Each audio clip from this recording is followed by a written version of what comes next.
Salut à toutes et à tous, toujours en ce mardi 1er octobre 2019. Je voudrais vous lire, vous vous rappelez la phrase qu'a eue Zemmour lors de son intervention, lors du colloque, machin. Là.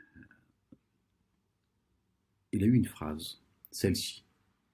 Le nazisme est parfois un peu raide et intolérant, mais de là à le comparer avec l'islam,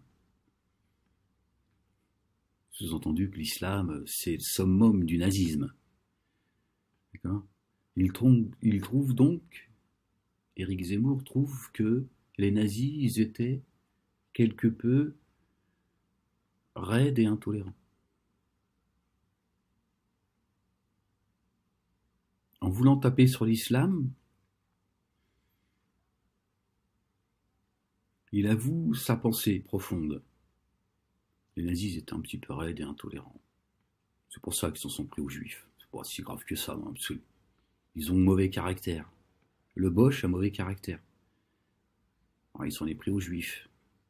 Ça, c'est une réalité.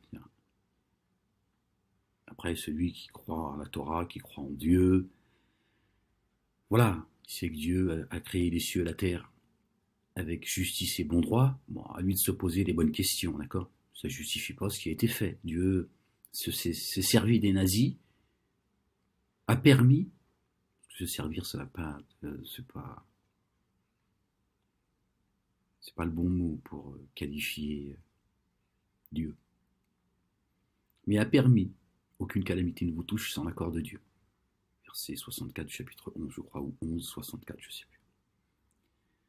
C'est dans le livre. Donc après, voilà, chacun il se pose des questions. Hein.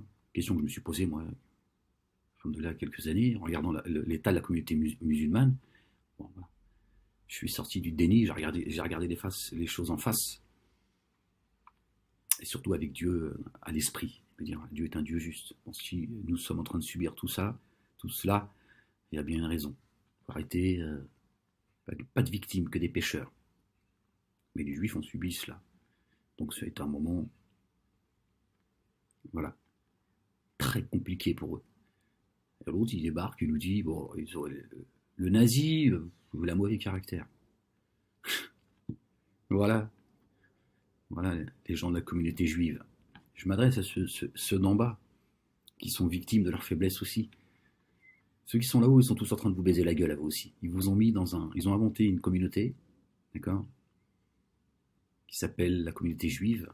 C'est difficile d'appeler sa maman toute sa vie, et un jour on te dit, ouais, mais en fait, c'est pas ta maman, elle t'a adopté. Il faut du temps pour accepter que finalement, tu l'aimes. Tu vois, c'est pas si grave, elle est ta maman dans l'absolu, elle a fait tout ce qu'une maman aurait fait si c'était celui qu'elle avait porté. Donc ça change rien.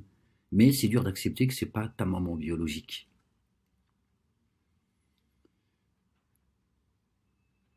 Il faut sortir de là. Moi, je suis, par la grâce de Dieu, évidemment, sorti aussi de la secte dans laquelle j'ai passé toute une vie, qui m'ont programmé avec d'autres livres que ceux que les livres révélés. C'est un choc. C'est difficile. Il faut tout remettre en question. Il faut remettre l'éducation des parents en cause également. C'est-à-dire finalement, mes parents m'ont trompé parce qu'ils ont été trompés eux-mêmes. Ils sont victimes de leur faiblesse. Ils croient à des fables. Et par amour, ils nous ont enseigné. On a hérité de ces fables également. Il faut tout déconstruire. Il faut accepter qu'on s'est tous fait baiser la gueule. Mais il y a quelque chose qui pourra vous aider grandement, d'accord? C'est de vous poser la question de savoir avec vous-même, tout seul. Pas besoin de demander vous-même. Quelle est votre relation avec Dieu? Est-ce que c'est vraiment Dieu que vous cherchez ou est-ce que c'est et défendre la communauté dans laquelle vous avez grandi coûte que coûte, qu'elle soit sur le bon chemin ou pas, que vous ayez pris le bon chemin, ça vous gêne pas, d'accord? La question c'est celle-là, quelle est ta relation avec Dieu aujourd'hui? Est-ce que c'est Dieu que tu cherches? Si tu le cherches, tu le trouveras, c'est certain.